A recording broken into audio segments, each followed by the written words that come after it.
Friday, the trucks are back, and we're there in Daytona for the clashes, crashes, and high-banked excitement. Don't miss the NASCAR Camping World Truck Series season opener, Friday, 7:30 p.m. Eastern, only on Speed. DW, you're going to join us for that, right? Oh, yeah. Yeah, buddy. I'm going to be with you a few times this year. Have some fun. Me and you and Rick, and Michael maybe even going to join us every now and then. I believe so. A very historic series is ARCA, and it started back in 1953 with John Markham. Actually, I think under some of the guidance of Bill France Sr. Yeah, actually Markham worked for a senior for a while. I actually raced against him some, but yeah, he started this series in the Midwest, and they ran their first race here in 1964. And Mr. France and John Markham were a lot alike.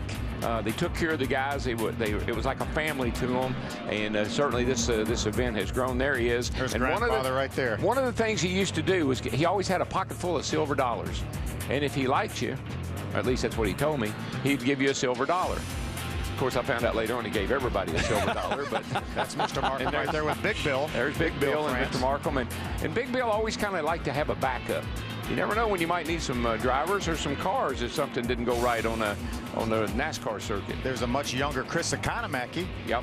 Talking to John Markham. I was on the pole at Nashville in an ARCA race, and there's AJ Foyt. And I was on the pole at Nashville, and he came over to me. I was good, a bit faster than everybody else. And just before the race started, he stuck his head in the window, and he said, "You like to go fishing?" I said, "I hate fishing. I never fished in my life." He said, "You stink up my show. Me and you going to come in. We're going to sit and talk about fishing for a while." Well, it's one of the most diverse stock car series, obviously, in the world. They race on super speedways, road courses, short tracks, as well as dirt tracks. So it's a very diverse series. These bad boys, when they get on some of those dirt tracks now, the mile dirt is what they were in Springfield and DuQuoin. And DuQuoin. Great racing. Jim Trado. Just an update, guys, on John West Townley. He's in one of 5 Venturini Motorsports cars. He's running 7th currently. His spotter, who's been working with him since last year in his transition to NASCAR, is NASCAR champion David Green. The entire time that team has been discussing, did we run something over? How they found out they may have an issue. Billy Venturini, monitoring all 5 of his teams, came on and said, "Hey, David Green, make sure you tell your team you might have run something over. Talk to our spotter," being one of the other teams of Venturini Motorsports. They're going to keep John West Townley out there. This young man knows how to race this racetrack. He finished 4th in this race a year ago, but that veteran leadership and the potential tandem of the Venturini Motorsports may come into play.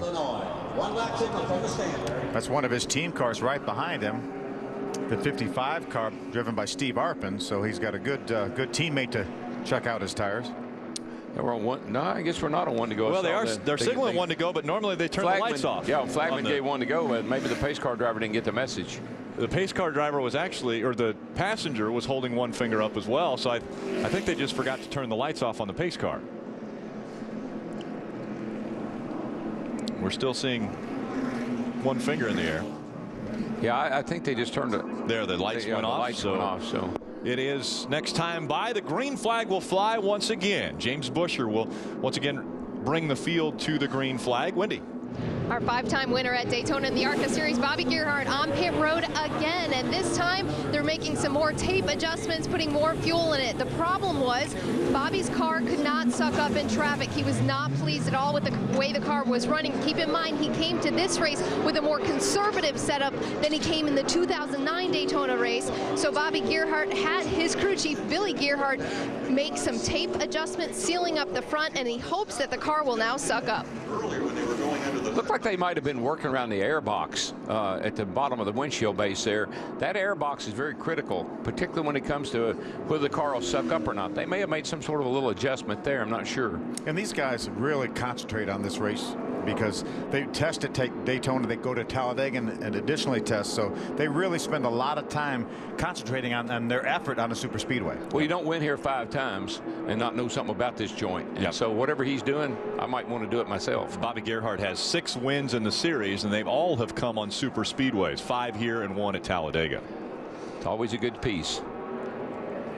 Well, it'll be interesting to see. Is that 51 car so fast that nobody can pull out, or is somebody going to try to race him? It's another new thing for Danica. This is a restart. She had an initial start, did great. Now she has a restart. Field coming back into the tri-oval. Green flag back in the air. We're back underway.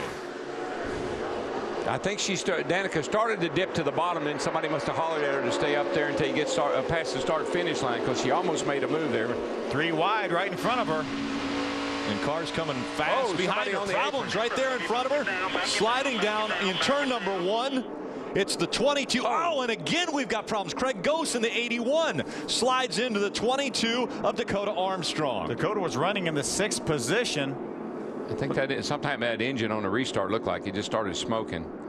But for the life of me, don't know why that other guy hit him. Dakota Armstrong slid down on the apron. Let's take another look. What looks like he's holding the field up a little bit. He's got John West Townley behind him. Looks like probably some contact there. Oh, he got a push. Yeah, it wasn't the engine so much. He slides back up the racetrack, and that's when the 81 of Craig Ghost slides into him. Danica moves up the racetrack to give him a little bit more room. They get all bottled up here going down in the corner. Yeah, and the 22 gets a bump from behind. Up the track he goes. But see, now there's plenty of time here, and it comes down the bank. Yeah. The 81 car actually started to go to the outside and then turn left at the last second. The 22 was already coming down the hill. One of the things that you don't know because you're limited experience, but the cars are going to come back down the racetrack. That's just what they do. They go up, hit the wall, or they go up and then they come right back down. So stay high. If you just stay high, you only got to miss him once. And guys, in that situation, Dakota, I mean, should have had that thing locked down, but he came right back up the racetrack coming off of the apron. Yeah. That's expected. I mean, you hit that flat, the car's going to go back up the hill. But what you learn as you race here is he's going to come up the hill, but he's going to go back down. So you only have to miss him once if you stay high. Really talking more in terms of the 81 car of Craig Ghost. Yeah, not the 22. The 22 couldn't help what happened to him. He got a little help. Here's just entering turn 1. As a matter of fact, he got a lot of help. Yeah, there's no way, I don't believe, Rick, that he could have kept that car down on the apron as fast as he was going down there. Craig ends his day. Jim Trado.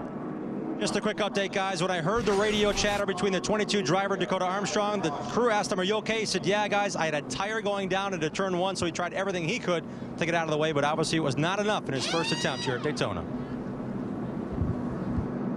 Well, it's a tough finish to a quick race for Dakota Armstrong as well as Craig Ghost. 2 cars involved in the second accident here at Daytona.